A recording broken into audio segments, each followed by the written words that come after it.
Waichakamuth ni Kenyalech, Assalamu alaikum, and good morning. These are greetings that are most typical in South Sudan. And good morning. We're really happy to be here after the past little over a year in South Sudan. We're home for our home assignment, which means it's time to update you as to what's been going on and how you can get involved, and even more so than you already are. We're so grateful for your support. So just for those of you who are not clear, because this is one of the big questions that we get all the time.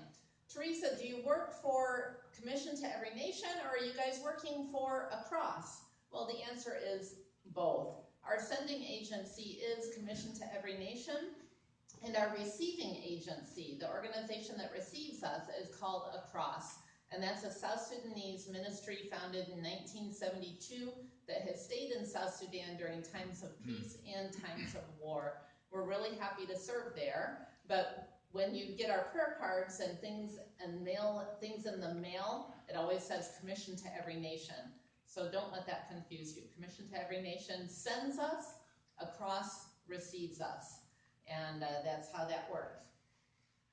So a brief overview of what's happening in South Sudan. It's still in a conflict zone and a humanitarian crisis. I snipped this little summary from the UN OCHA publication that just came out a few weeks ago, or actually just a little over a week ago, about the current situation in South Sudan. And I'm not going to read it to you, but just to tell you, the humanitarian need in South Sudan is still very great. The challenge is that most people don't realize that the cause of that humanitarian need is that people don't know Jesus. They need transformation in their heart, their life, and their communities. And that's really where development begins. And so instead, unfortunately, we spend millions and even billions of dollars handing out free stuff to people when what we really need to do is help them transform their heart and lives. And so that's what Dan and I have been doing, just one tiny step at a time. We can't take on the whole country, but we wanted to share a little bit about what we have been doing this past year and what's coming up this next year. So this is a map that shows you where Across is currently working. So Across is the agency that we serve in South Sudan. They're not really all that small. They have about 250 staff members who serve around the country, and you can see the many different areas, and those symbols are actually the humanitarian symbols that are used for the type of outreach that's being done around the country.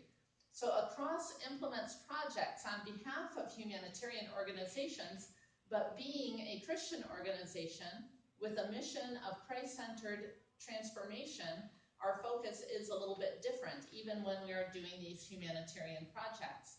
And so the symbols represent humanitarian things, mostly. You will see that there are a few activities there that are directly and specifically ministry related. But even our humanitarian efforts always have a ministry component, because that is our mission, Christ-centered holistic transformation. Now, when Dan and I joined Across in Juba, we were hoping that our location of Juba would serve as a hub where we can shoot out to other locations and cover a larger area, and it certainly has done that. As you can see, we went to the Nuba Mountains, and you want to maybe just super fast though. This is one. Bochala, and that's near the Ethiopia border.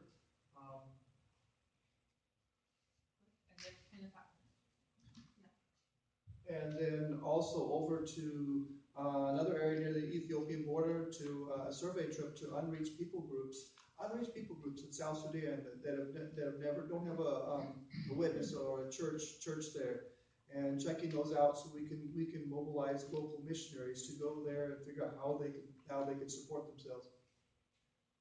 And same with that area there, another unreached people group.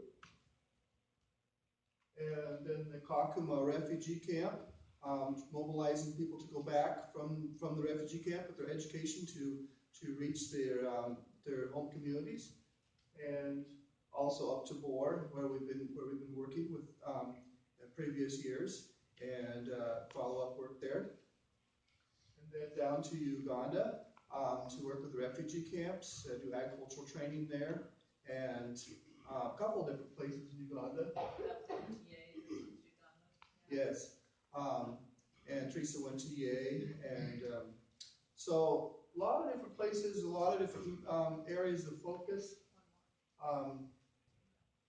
and a lot of needs. Sometimes we're working with the South Sudanese inside the country. Sometimes we're working with them where they're in the diaspora or displaced because of insecurity. About a fourth of the population of South Sudan is displaced somewhere inside the country. About several hundred thousand are displaced outside of the country.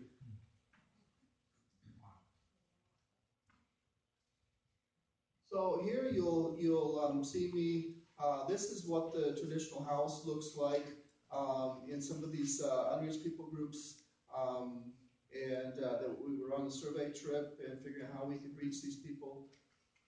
And one tribe in particular, they had run out of water, and so they were digging holes next to the reservoir, and they were on the verge of dying of thirst because they didn't have enough water, and the rains came late.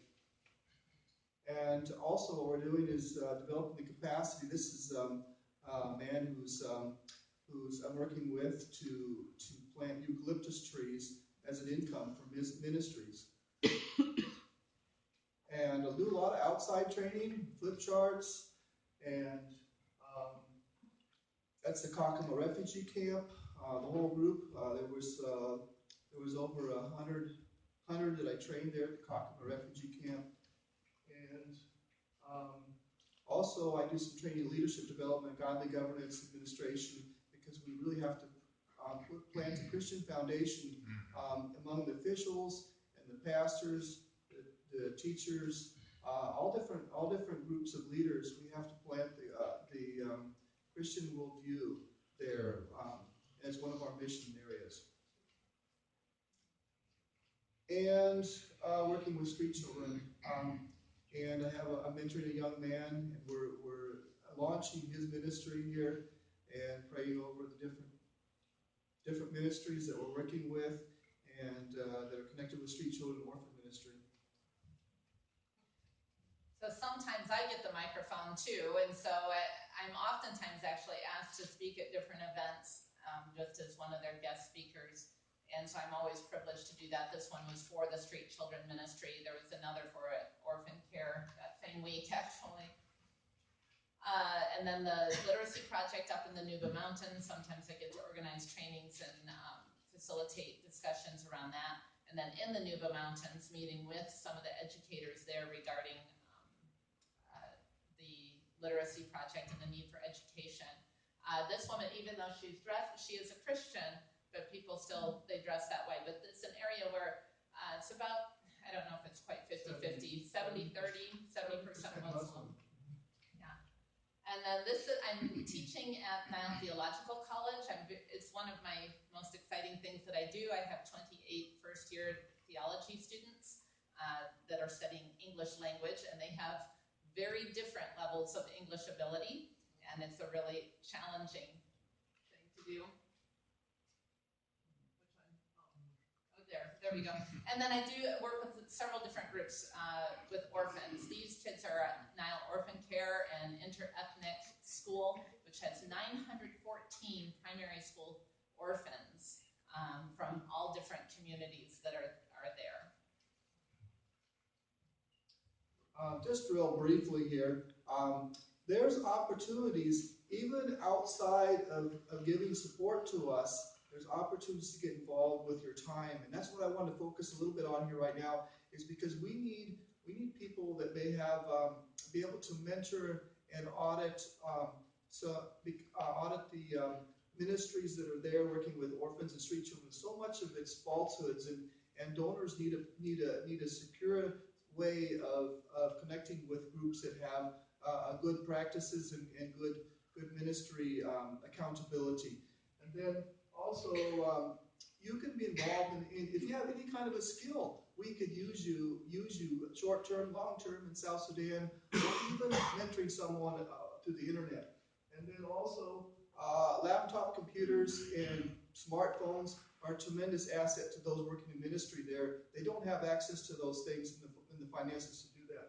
And even if you have a broken computer or something, we can fix it. And fund drives for donkeys, for motorcycles, for in-reach texting, satellite communication. This way, we can actually build a business around a missionary so they can self-support. I've been places where the missionaries had to leave because they didn't have any means of supporting themselves. That's an unreached people group, and that's reaching the local missionaries. There's not enough Western missionaries, and so we work with the local missionaries. So work teams to build for an apartment. We're working on updating our living situation there so we can survive long term. We're building an apartment on the Cross compound, and we have a street children ministry that we're launching with this young man who just got compound. He's updating, and we can organize a team to go to Somaliland. I can talk to you more about that. There's limited time here. A new frontier for us, and that involves Muslim ministry.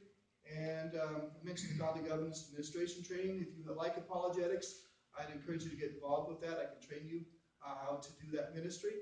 And then curriculum editing.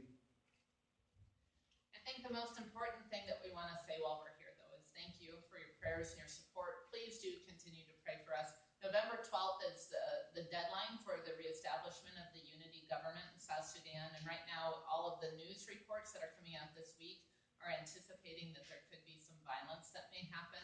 That's one reason why we're remaining here through the end of the year, is because we would have had to have probably left the capital city anyway because of potential of violence. So pray with us for South Sudan